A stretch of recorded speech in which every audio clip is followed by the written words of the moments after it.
Life is a series of decisions that we have to make, of forks in the road, where you can choose one path or you can go down another.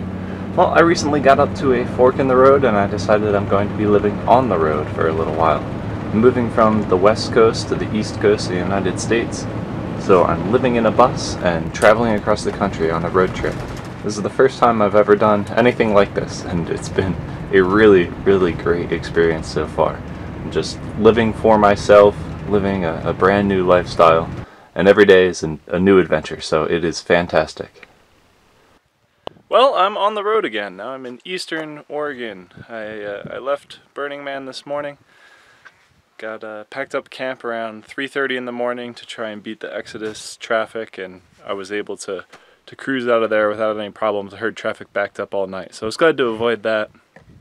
And I've been on the road basically all day. I'm at the Buena Vista Overlook. This is above the Malheur Ponds.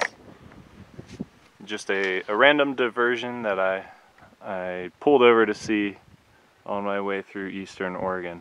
I don't have any specific destinations while I'm on the road the next 2 days, going through Oregon and Idaho. The next really big thing that I want to see is the Grand Tetons and then Yellowstone National Parks. But Oregon has been pretty dry, pretty scrubby, and this is just a beautiful little reservoir here.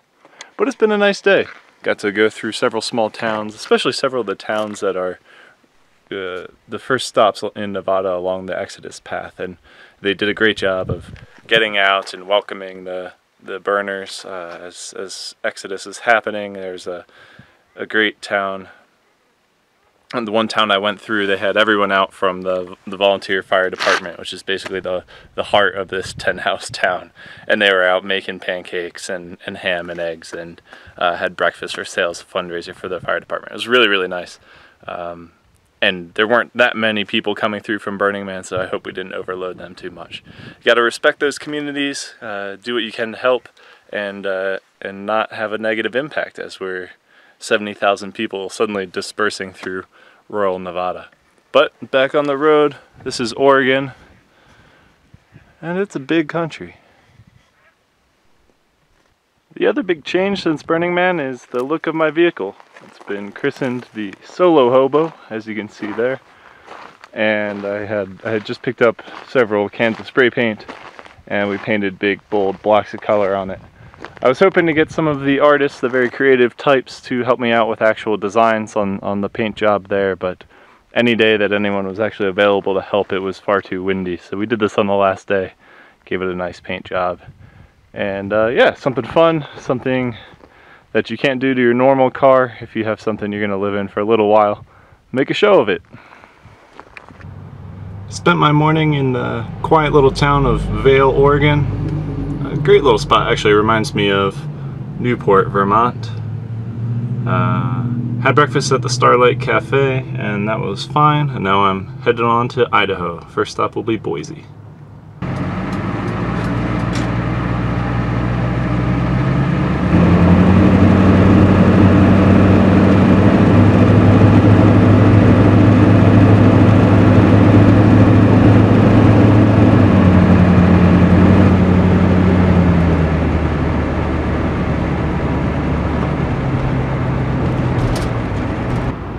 Alright, in downtown Boise today, I just stopped to have lunch. Had lunch at Blue Sky Bagels, and it's a nice little town, nice city. About 200,000 people. It's a good size, very walkable. Seems like they have plenty of bike lanes and buses, and nice city center. And then the civic area is all tied right into the downtown, which I like. So that's just beyond the trees there, sitting in a nice little park.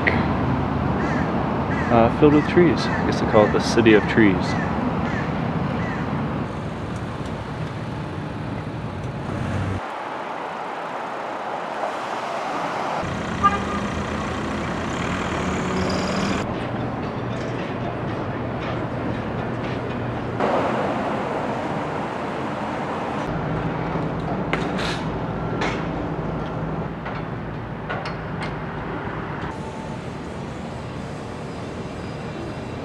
Boise, Idaho, pretty nice place.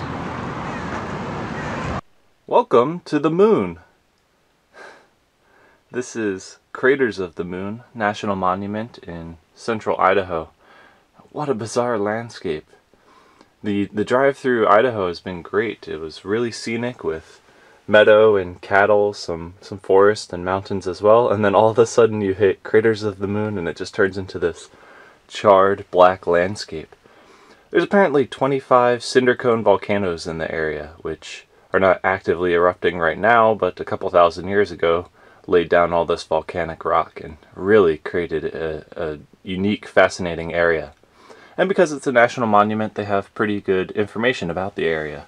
So there's a kind of paved walking path that allows you to go around and see different volcanic features, and then of course signs along the way. I haven't really seen many people at all while I'm walking. There are a couple of campsites around. I have the walk to myself, so that's really nice. So I'm going to just walk around, explore the surface of the moon. Pretty cool place. Woo! What the heck, Idaho? It is crazy windy this morning. Can't really see the bus rocking anymore, but I spent the night in Idaho Falls. I actually got a motel and was able to finally take a shower after Burning Man, so that was excellent. First shower since I left Salt Lake City. And so I'm feeling clean, feeling good, but man, it's windy today. Quite windy. Anyway, I'm leaving Idaho, so that'll be the end of this one. Next stop is Wyoming. Lots of adventure awaits there, so tune in. I'll see you next time. I don't know where I'm going, but I get there. Yeah. Sometimes I'm wondering where will it be.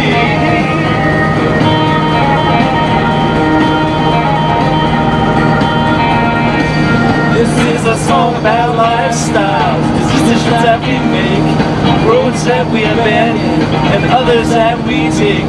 We take